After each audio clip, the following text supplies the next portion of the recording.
pada pembahasan tentang babu ma yubahu fis salah.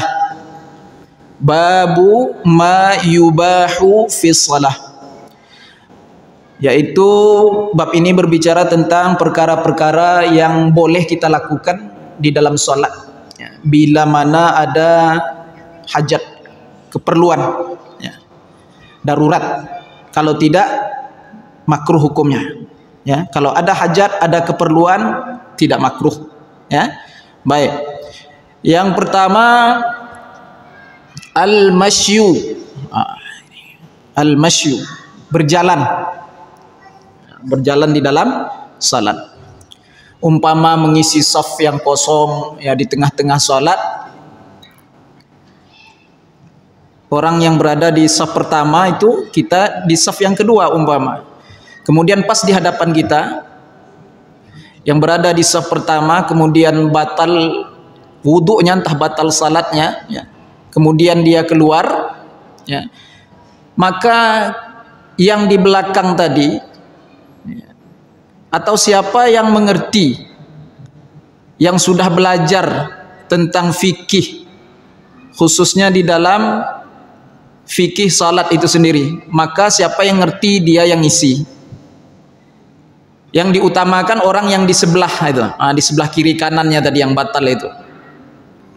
Kalau yang di sebelah kiri kanan yang batal itu diam-diam aja, ya, barangkali dia belum belajar lah gitu ya, belum tahu.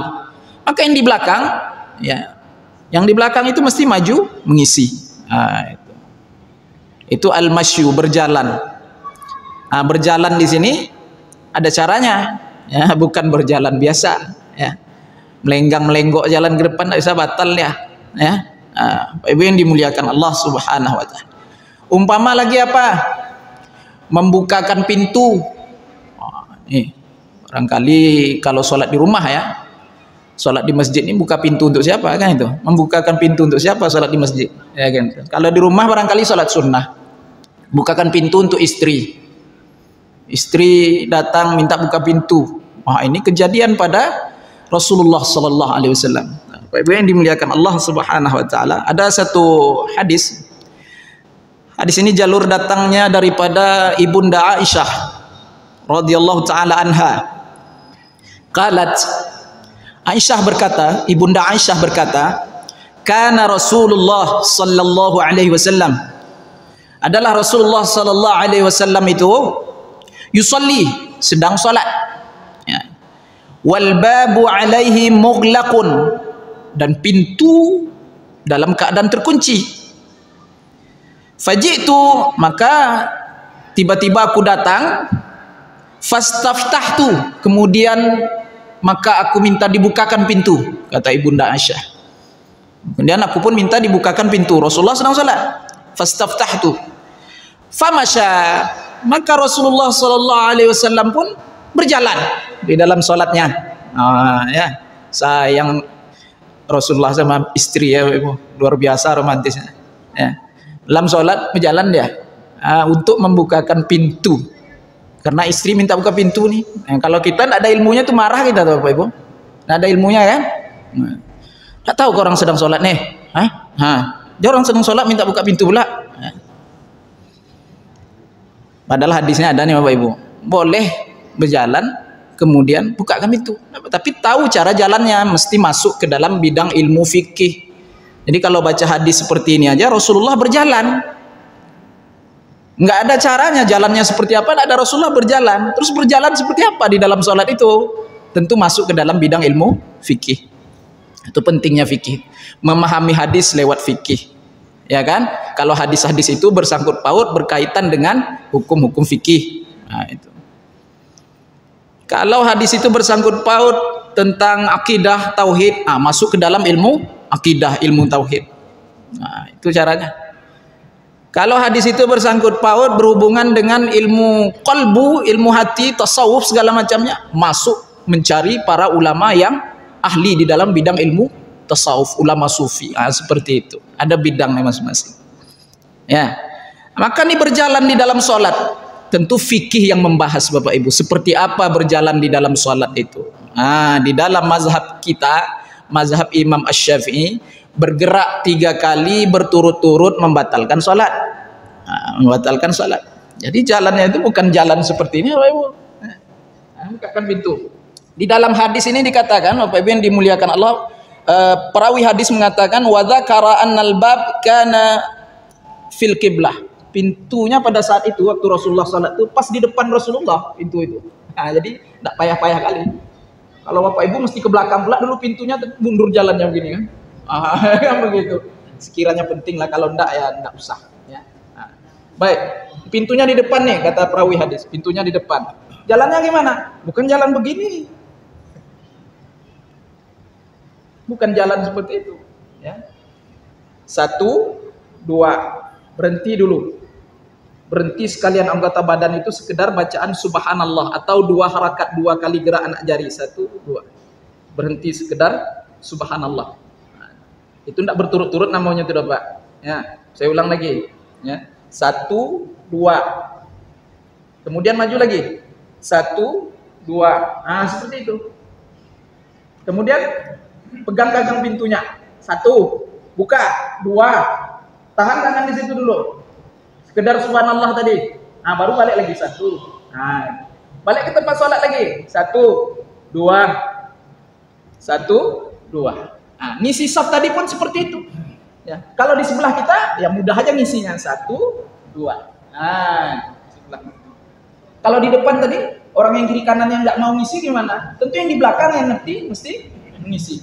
Nah, jadi ngisinya gimana? Bukan masuk jalan begini. Nah, bukan begitu, ya. Bukan masuknya seperti itu. 1 2 berhenti, 1 2 berhenti, atau 1 berhenti, 1 berhenti begitu. Tapi kan lama kalau 1 berhenti. Lama, ya. Nggak masuk ke saf nanti kayak gitu, ya. Jadi gimana? 1 2 berhenti, 1 2. Nah, masuk saf kan? Nah, 1 2. Nah, jangan meloncat, nggak boleh. Meloncat nggak boleh. Al-wathbah al-fahisha. Al-wathbah al-fahisha. Meloncat yang keji. Apa meloncat yang keji itu Pak? Meloncat yang kasar. Kuat loncatannya. Ini sap nih Pak, garis sap ke sap nih kan. Membungkuk dia seperti ini Pak. Katanya kan, terbang dia langsung ke sap tuh kan. Kena boleh, batal langsung sholat. Batal sholat langsung. Walaupun 1 kali, karena perbuatannya keji. Ya, jelek tuh. Begitu jalannya ya. Nah, ini kalau kita masuk ke bidang ilmu fikih, jelas itu jalannya seperti apa. Karena di dalam hadis dikatakan famasya. Rasulullah cuman dikatakan di dalam hadis itu berjalan.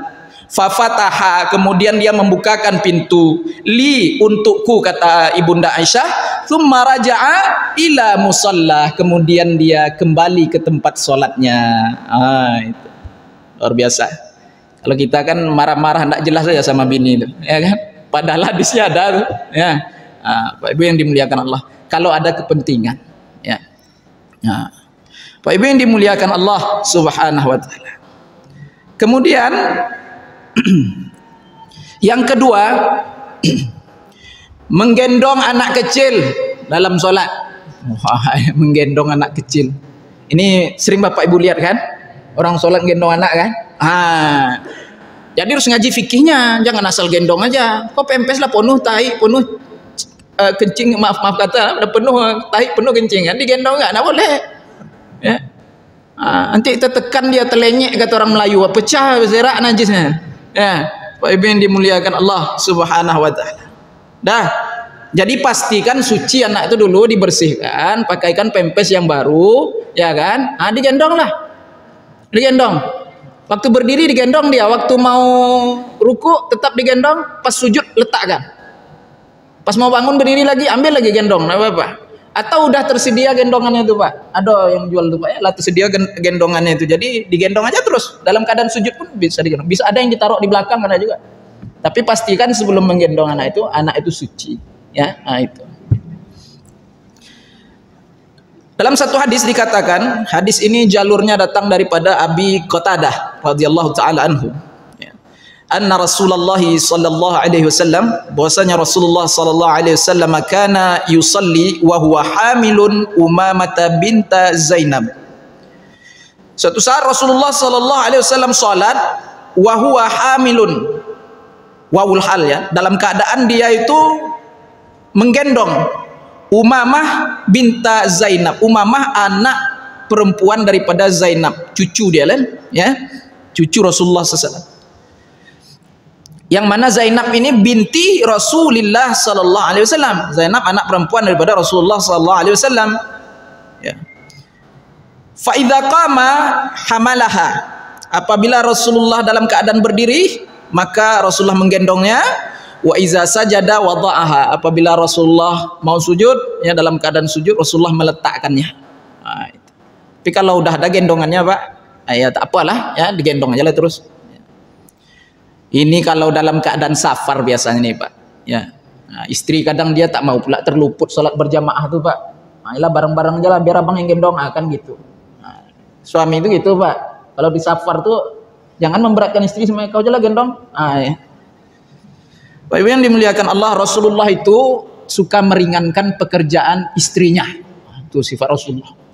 Kalau sendalnya putus, dia memperbaiki sendalnya sendiri. Bajunya koyak, dia tampal sendiri, dia jahit sendiri. Terus Rasulullah SAW, dia mengangkat ember sendiri untuk keperluan mandinya apa segala macamnya. Itu Rasulullah. Jadi Rasulullah katakan khairukum li ahlihi. Sebaik-baik kalian adalah orang yang berbuat baik kepada ahlinya, kepada keluarganya, kepada istri anaknya. Wa ana khairukum li ahli, dan aku adalah sebaik-baik orang yang memperlakukan ahliku, kata Rasulullah SAW. Ya. Bapak yang dimuliakan Allah Subhanahu wa taala. Itu ya, menggendong anak. Jadi hadis ini dalam keadaan darurat ya nih Bapak Ibu, mendesak, ya kan? Atau kita takut anak kita hilang nih, kita sedang safar nih, kalau kita lepas nanti main dia keluar hilang, ya kan? Ada kekhawatiran seperti itu, boleh digendong, ya. Baik. Kayak kita bawa anak kita umroh, haji umroh Pak ya. Itu khawatir lah kita tuh kalau terlepas tuh Pak, orang ramai-ramai itu. Boleh digendong, enggak masalah. Ya, digendong lah. Jangan dibuat macam di Pekanbaru nih Pak. Pekanbaru dihafal jangan sana, jangan buat macam itu. Main sana lu ya hilang nanti. Pak Ibu yang dimuliakan Allah Subhanahu wa taala. Kemudian yang ketiga yang dibenarkan di dalam sholat itu, dalam keadaan darurat ini ya, membunuh makhluk yang berbahaya, al-qatl, membunuh makhluk yang berbahaya. Seperti apa itu? Kalajengking, ular. Dalam hadis itu kalajengking sama ular. Dalam hadis. Ya. An Abi Hurairah, hadis ini datang daripada jalur Abi Hurairah.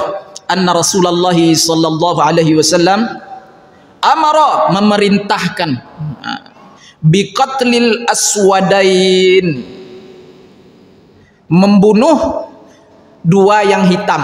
Apa dua yang hitam Bapak Ibu? Ya. Fis shalah, di dalam salat. Apa itu? Al-aqrab wal hayyah. Aqrab, ya, aqrab itu kalajengking, hayyah ular. Boleh dibunuh dalam salat. Kemudian dikias lagi selain dari yang dua yang hitam tadi itu, apalagi yang bahaya? Ada yang merah lipan. Enggak ada di hadis itu Pak Ustaz. Dikiaslah. Dengan berbahaya semuanya itu.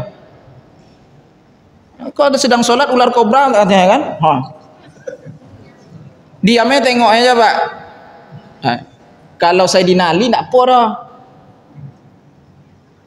Sholat Sayyidina Ali itu Pak, sholat yang khusyuknya luar biasa Bapak Ibu yang dimuliakan Allah. Sayyidina Ali di dalam perperangan tertembak anak panah, masuk ke selah tulang kakinya itu. Tulang kaki, masuk ke selah tulang kaki. Sahabat-sahabat yang tabib, yang pintar mengobati itu mengatakan ini mesti dibelah dulu, dikeluarkan. Apa kata Sayyidina Ali karamallahu wajhah? Gini aja lah, belah aja waktu ku sholat. Waktu ku sholat kalian belah lah, mau dibedah mau diapa silahkan. Sholat Sayyidina Ali karamallahu wajhah. Habis sholat, assalamualaikum warahmatullah, assalamualaikum warahmatullah. Bertanya Sayyidina Ali, udah dibedah tadi? Padahal lah dikeluarkan Pak, lah dioperasi Pak, lah dibedah. Udah dibedah, udah dibelah tadi. Udah Sayyidina Ali, sudah. Tak terasa sama dia Pak. Tak terasa, luar biasa itu sholat Sayyidina. Kita nih sholat nyamuk aja tak tanggung tepuknya Ibu. Nyamuk aja tak tanggung tepuknya. Ya. Kadang tak mati lah, siap salam tuh dendam lah, mana nyamuk tadi. Ya. Jauh sholat kita nih dengan sholat sahabat lagi Bapak Ibu. Nggak usahlah sholat Nabi, sholat sahabat ya dulu. Luar biasa sholat sahabat. Sahabat tuh sholat 2 rakaat aja, sholat hajatnya Bapak Ibu bisa menyeberang laut dengan kuda-kudanya sekalian tapak kaki kuda itu pun tak basah. Itu bukan sihir. Itu hebatnya sahabat itu. Karamah itu. Ya. Bapak Ibu yang dimuliakan Allah Subhanahu wa taala. Jadi dikiaslah selain daripada kalajengking dan ular tadi, apa itu? Lipan, sama itu. Nah. Jadi masalahnya begini Bapak Ibu yang dimuliakan Allah Subhanahu wa taala. Hadis ini diriwayatkan oleh Imam Ibnu Khuzaimah ya. Namun membunuh dengan gerakan yang sedikit ataupun banyak, tentu kita butuh gerakan yang banyak membunuh itu. Mana bisa 2 kali berturut-turut? Angkat giko aja lah 2 tuh. 1, 2 harus diam pula dulu pas gini ya. Kok nyepas lo nak mematuk kan? Cara itu. Ya. Ini gimana Pak? Yakin kan sekali tokok itu mati dia? Mati tak? Kalau lipan, kalau jengking boleh jadi mati ya Pak. Itu tokoknya pakai apa? Ya kan? Pakai tangannya hebat kali ya Pak, tuh berani ya Pak. Kita pakai tangan gini. Lipan kali ini kebal Pak tuh. Ya. Atau ada sendal di sebelahnya, ambil sendal dulu tokok pakai sana. Boleh enggak? Tapi yakini sendal itu tak ada najis. Aduh, tai ayam di pakai sendal tuh, itu gimana pula? Jadi ini kajinya sebenarnya Pak Ibu yang dimuliakan Allah Subhanahu wa taala, ndak asal-asalan do fikih tuh. Ya, fikih itu ndak asal-asalan. Di dalam mazhab, ini kita singgung pendapat mazhab yang lain dulu ya. Di dalam mazhab Imam Hanafi, Hambali, Maliki, kalau sekiranya membutuhkan gerakan yang banyak berkali-kali untuk membunuh binatang yang berbahaya tadi, tak batal salat. Tak batal salat Bapak Ibu yang dimuliakan Allah Subhanahu wa taala. Namun di dalam mazhab Imam Syafi'i tetap standar gerakannya itu seperti tadi, 2 kali berturut-turut, 3 kali berturut-turut batal salat. Terus gimana? Ya ndak usah lah lagi ya, batalkan aja salat dulu. Memang tak sembarangan juga membatalkan ibadah nih Bapak Ibu. Ya, ndak sembarangan kita seenak-enaknya membatalkan ibadah yang sedang kita kerjakan. Tapi ini karena darurat, batalkan aja lah. Atau barangkali Bapak bermazhab Hanafi, Hambali, Maliki, boleh. Butuh berkali-kali pukul ndak batal. Ndak batal. Kalau mazhab Syafi'i 1, 2 harus tahan pula. Tambah kembang kobranya begini. Ini gimana? Batal aja lah. Kalau Bapak ndak paham pula 3 mazhab tuh ya. Cuma mazhab Syafi'i aja yang pernah kita ngaji caranya ya batal salat. Kita batalkan salat lu larilah dulu, cari tempat yang aman. Ya. Kalau saya dinali tadi apa dah biarlah dipatuk ular ini terasur ya. Pak Ibu yang dimuliakan Allah Subhanahu wa taala. Ya, itu yang ketiga. Kemudian yang keempat yang dibolehkan di dalam salat dalam keadaan penting darurat ya, menoleh memberi isyarat. Memberi isyarat ya. Ada satu hadis yang jalurnya datang daripada Jabir radhiyallahu taala. Beliau berkata, Jabir berkata, ishtaka Rasulullah sallallahu alaihi wasallam. Pernah Rasulullah itu dalam keadaan sakit. Itu ishtaka Rasulullah sallallahu alaihi wasallam. Fasallaina wara'ahu, dan kami pun salat di sebelahnya. Beliau dalam keadaan sakit ini, ya. Dan kami pun salat di sebelah beliau, ya. Kemudian di sini diartikan fasallaina wara'ahu, di belakang ya, di belakang. Di belakang, kan di sebelah, di belakang. Sedangkan Rasulullah dalam posisi duduk karena dia sedang sakit. Ya, dalam posisi duduk. Karena beliau dalam keadaan sakit pada saat itu. Kemudian Bapak Ibu yang dimuliakan Allah Subhanahu wa taala, dan Abu Bakar membantu memperdengarkan, mengeraskan suara takbir kepada makmum yang lain, kepada orang-orang itu. Kemudian Rasulullah menoleh kepada kami. Rasulullah dalam keadaan duduk tuh, Rasulullah pun menoleh kepada kami. Lalu beliau melihat kami dalam keadaan berdiri. Kemudian Rasulullah memberi isyarat kepada kami supaya kami duduk. Jadi Rasulullah dalam keadaan duduk ya. Rasulullah lihat sahabat ya, makmumnya di belakang dalam keadaan berdiri. Rasulullah isyarat seperti ini. Duduk. Rasulullah isyaratkan untuk duduk. Bapak Ibu yang dimuliakan Allah Subhanahu wa taala. Maka kami pun duduk. Jadi di sini Bapak Ibu, kita ambil kesimpulan sedikit. apabila imam salat dalam keadaan duduk, entah apa-apa tiba-tiba keuzuran lah dia di dalam salat tu kan, tak tahu Allah alam ya, entah keuzuran apa tiba-tiba dia duduk. Tadi rakaat pertama berdiri dia, kedua tu memang tak sanggup dia duduk, maka makmum pun duduk. Itu fikihnya seperti itu. Ya. Mesti kita ikuti imam itu dengan sempurna. Itu innama ju'ilal imamu liyutamma bih. Sesungguhnya imam itu dijadikan di hadapan kalian untuk kalian ikuti dengan sempurna. Kalau hanya kunut awak di belakang. Kalau dia tak kunut, tak usah kunut sendiri di belakang. Ya.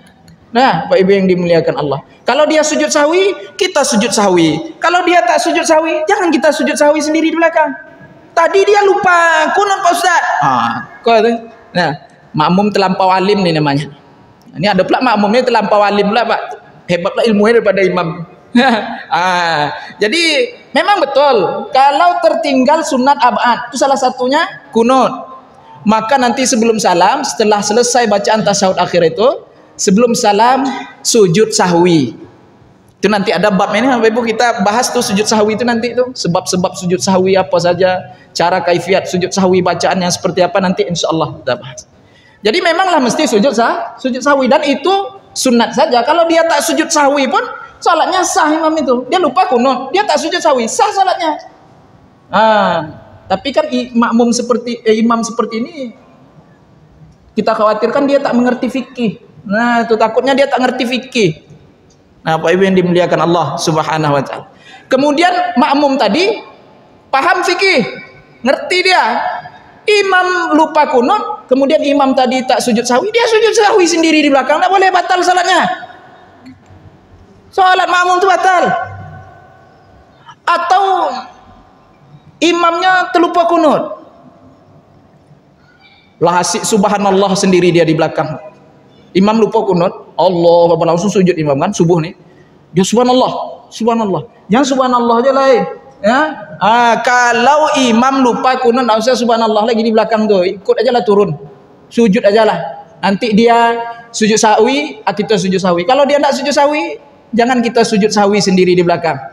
Ya, tapi Pak, kalau kita bahas lagi nanti di dalam fikih asy-syafi'iyah yang lebih mendetil lagi, kalau imam meninggalkan sunat-sunat yang dikuatkan, yaitu sunat abad itu Pak, salah satunya dia tinggalkan kunut, kita boleh mufarokoh kemudian kita kunut sendiri belakang, boleh. Itu nanti ada kajiannya tuh. Ada kajian nanti tuh. Ya, ayo Pak Ibu yang dimuliakan Allah. Tapi kalau mau tetap ikut imam tadi, ya, kalau dia tak kunut, ya jangan kunut sendiri. Padahal dia tak ada niat mufarokoh, berpisah dari imam, tak ada niat. Tahu-tahu dia kunut sendiri di belakang tanpa niat mufarokoh terlebih dahulu, batal sholatnya. Jangan terlampau soleh jadi makmum. Pak Ibu yang dimuliakan Allah Subhanahu wa taala. Nah, itu ya hadis yang barusan tadi ya tentang Rasulullah mengisyaratkan itu diriwayatkan oleh Imam Muslim, Imam Nasai, Abu Daud ya. Pak Ibu yang dimuliakan Allah Subhanahu wa taala. Maka kalau imam salat duduk tiba-tiba di rakaat kedua, rakaat ketiga, kita pun mesti salat duduk. Turun duduk.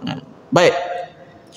Kemudian Bapak Ibu yang dimuliakan Allah, yang kelima dibolehkan mindil atau mandil, mengeluarkan sapu tangan itu. Ya. Mengeluarkan sapu tangan. Ikhraj mandil itu, mengeluarkan sapu tangan. Sapu tangannya Pak Ibu di mana kita taruh? Di kantong, ambil. Tengok gerakannya gimana? 1, 2. Pegang dulu begini Ya. 1, 2, pegang dulu. Baru ke hidung. Tahan. Kalau tiba-tiba keluar ingus. Ya kan, sedang pilek Pak. Itu. Pakai jari jorok, kan jorok ya kan? Atau saya enggak bawa sapu tangan, Pak Ustaz gimana? Baju gimana Pak Ustaz? Enggak apa-apa baju. Himpunkan kainnya begini itu. Enggak apa-apa. Kejadian pada diri Rasulullah sallallahu alaihi wasallam. Ada hadis semua ya, Pak. Pak Ibu yang dimuliakan Allah Subhanahu wa taala. Fa inna ahadakum idza qama yusalli fa innallaha tabaraka wa ta'ala qibala wajhihi Fa inna ahadakum, maka sesungguhnya salah seorang dari kalian itu idza qama yusalli, apabila dia berdiri dalam salatnya, fa innallaha tabaraka wa taala, sesungguhnya Allah subhanahu wa taala qibala wajhihi, sedang berada di hadapannya. Oh, kalau kita salat itu Pak, Allah berada di hadapan kita. Cuman cara itu Pak Ustaz, berhadap-hadapan Pak Ustaz. Itu enggak boleh itu. Ya. Nah, ini hadis-hadis model ini nih pahami betul-betul Pak, masuk pula ke dalam bidang ilmu akidah, karena berhubungan dengan akidah nih. Di hadapan, di belakang, samping kanan, samping kiri, atas, bawah, Allah tidak butuh itu. Itu belakangan Allah ciptakan itu, atas, bawah, depan, belakang, kiri, kanan itu belakangan Allah ciptakan itu jihatus sit. Allah tidak butuh itu, belum ada arah itu Allah dah ada. Jadi tidak butuh yang namanya hadapan, belakang, kanan, kiri, belakang, atas, bawah, itu tidak butuh. Kalau orang cerdas itu udah memadai itu Pak, bagi dia, paham dia tuh. Tapi si koreh juga Allah batompek barah itu payah mau dikasih tahu tuh Pak. Apapun enggak perlu Allah itu sama arah itu loh. Ya. Sama tempat, sama arah, sama waktu ini enggak perlu Allah. Enggak berhajat Allah. Wallahu ghaniyun 'anil alamin. Allah itu kaya dari sekalian makhluk-makhluknya, dari sekalian alam ini. Apa maksudnya? Allah tak berhajat dengan sekalian alam semesta, sekalian makhluk. Ibu yang dimuliakan Allah subhanahu wa ta'ala. Jadi kalau kalian sedang sholat, kata Rasulullah sallallahu alaihi wasallam, fa inna Allah, sesungguhnya Allah subhanahu wa ta'ala ya, berada di hadapannya. Baca teks hadis saja dulu ya. Kalau Bapak mau tahu tuh di hadapan seperti apa, entah rahmatnya yang di hadapan kita, entah kasih sayangnya yang di hadapan kita, ya, entah muraqabahnya yang di hadapan kita. Apa muraqabah itu? Penghintaiannya, pengawasannya. Ini kita nih kemana-mana, duduk, pergi, berjalan Pak, selalu dihintai. Allah tuh mengikuti kita, bukan zatnya yang mengikuti kita, tetapi muraqabatuhu, pengawasannya tuh yang mengikuti kita kemana-mana. Apa pula Allah yang mengikuti kita, zatnya yang mengikuti kita, kita ke pasar, Allah di pasar pula, gitu. Itu wahwa ma'akum aina ma kuntum tuh. Pahami ayat-ayat, hadis-hadis yang bersangkut paut dengan akidah melalui para ulama yang ahli di dalam bidang ilmu akidah. Jangan Bapak tanya masalah ayat-ayat, hadis-hadis yang bersangkut paut dengan akidah, Bapak tanya ke ulama fikih. Bapak tanya ke ulama qiraat, mana nyambung dia? Kalau mau buat pondok, rumah kayu, Pak, jangan cari tukang. Jangan cari tukang apa? Tukang las. Mana nyambung dia? Nah, Bapak Ibu yang dimuliakan Allah subhanahu wa ta'ala, fas'al ahla dzikri in kuntum la ta'lamun. Pergi tanya, kata Allah, lah perintahkan tuh, tanya ahlinya. Jadi para guru kita itu, tuan guru kita itu semuanya itu punya bidang keilmuan masing-masing Pak, mumpuni ahli di dalam bidang masing-masing. Yang satu orang menguasai beberapa bidang ilmu semua dia tahu, itu udah tidak ada sekarang lagi dah Pak. Itu level-level imam mujtahid tuh Pak. Imam Syafi'i, Maliki, Hanafi dulu, Maliki, Hambali, kemudian Syafi'i, Imam Hanafi, Imam Malik, Imam Syafi'i, Imam Ahmad bin Hambal, 4 orang nih Pak, ya, ulama mujtahid yang level keilmuannya itu mampu untuk berijtihad. Sampai dikenallah mazhabnya yang 4 nih sampai sekarang Bapak Ibu. Ini mazhab yang mu'tabar, ini mazhab yang mu'tabar, yang diakui dunia mengakui.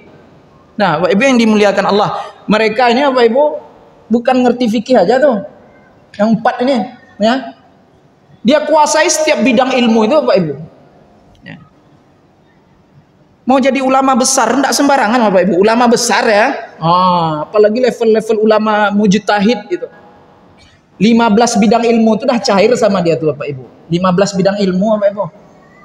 Lah mumpuni ahli kita, betul-betul kita kuasai 15 bidang ilmu itu, baru kita layak menafsirkan Al-Quran ya Bapak. Kalau enggak jangan coba-coba ditafsir-tafsirkan lagi. Kan coba-coba lagi kita pahami, kita artikan sendiri, kita takwil sendiri, jangan, hati-hati ya. 15 bidang ilmu.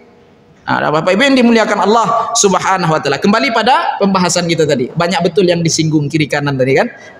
Bapak Ibu yang dimuliakan Allah subhanahu wa ta'ala, kalau kalian salat, kata Rasulullah, bahwasanya Allah itu sedang di hadapan kalian. Sedang di hadapan kalian. Maka Rasulullah katakan, Wala fala yabsuqanna qibala wajhi, maka janganlah dia meludah di hadapannya. Jangan meludah di hadapannya di dalam sholat itu. Ini kan di zaman Rasulullah, Pak. Kalau ada yang mau meludah tidak masalah, karena lantainya terbuat dari tanah, tidak masalah. Habis sholat nanti ditimbun. Masjid Firdaus nih mau meludah pula ke depan, kan tidak boleh lagi nih. Karpet di laundry wangi nih, ya nak tekak kepala sama pengurus saya. Ibu yang dimuliakan Allah Subhanahu wa taala. Ini di zaman Rasulullah. Ya. Maka Rasulullah katakan kalau kalian sedang sholat, Allah tuh sedang di hadapan kalian. Artinya kalian tuh sedang bermunajat dengan Allah. Jangan kalian meludah di depan. Jangan pula ke arah kanan, kata Rasulullah. Tapi meludahlah ke arah kiri, di bawah kaki yang kiri atau di dekat kaki yang kiri. Kalau ada apa-apa lah yang terselip misalnya, makanya mau sholat tuh kumur-kumur dulu. Kau habis makan sate langsung sholat, tertinggallah daging sate terselip. Dimainkannya pakai lidah ya Pak Ibu. Dalam sholat keluar telannya batal. Dia nak telan puasa, diludahkannya. Kemana meludahnya? Itu hadis sudah ada. Jangan ke depan, jangan ke kanan, tetapi ke arah kaki yang kiri. Bunyi hadisnya seperti apa? Bunyi hadisnya wal yabsuq an yasarihi. Hendaklah dia meludah dari sebelah kirinya, tahta rijlihi, di bawah atau di dekat kakinya yang kiri. Itu. Tapi zaman sekarang tidak boleh lagi Pak ya, hadis ini nih, tidak boleh diamalkan lagi. Yang diludah-ludah lo karpet tuh. Kau sama Rasulullah ya.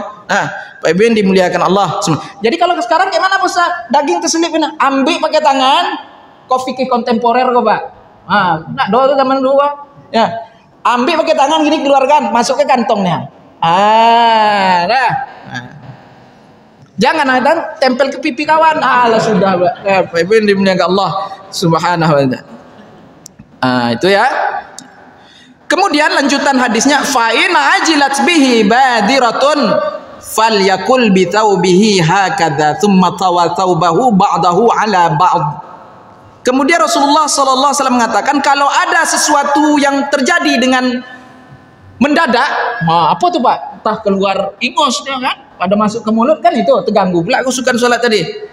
Maka Rasulullah katakan, tahanlah dengan pakaiannya begini, kata Rasulullah. Rasulullah himpunkan pakaiannya begini. Rasulullah himpunkan begini pakaian.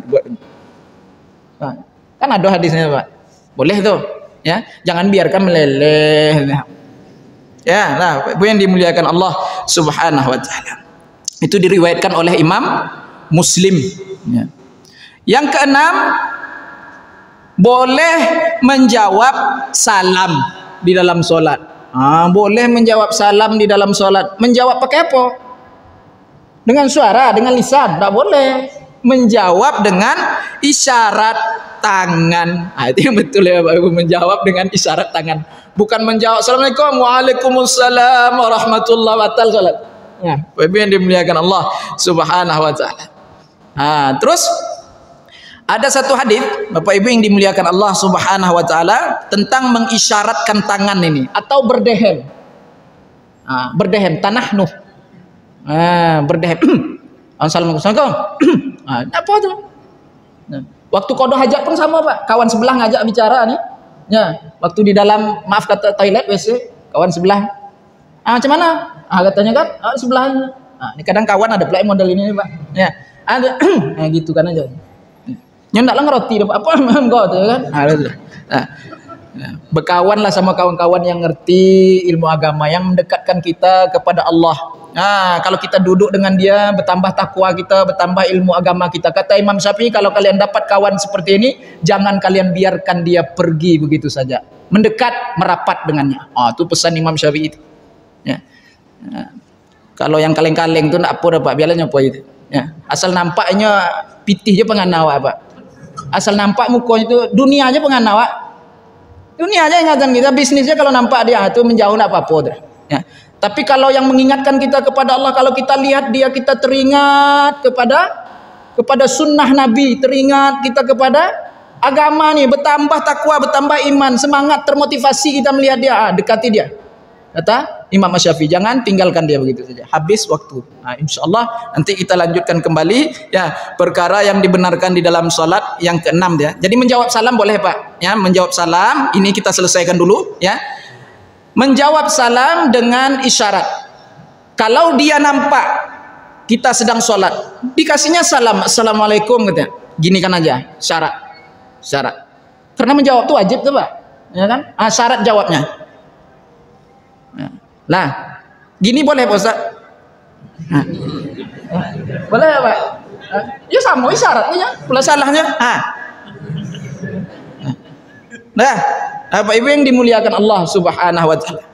Jadi itu kalau dia nampak kita sedang sholat, kalau di sebelah dinding dia tak nampak kita, apa yang mau disyaratkan, dia tak tengok kita, tapi dia mengucapkan salam ke kita.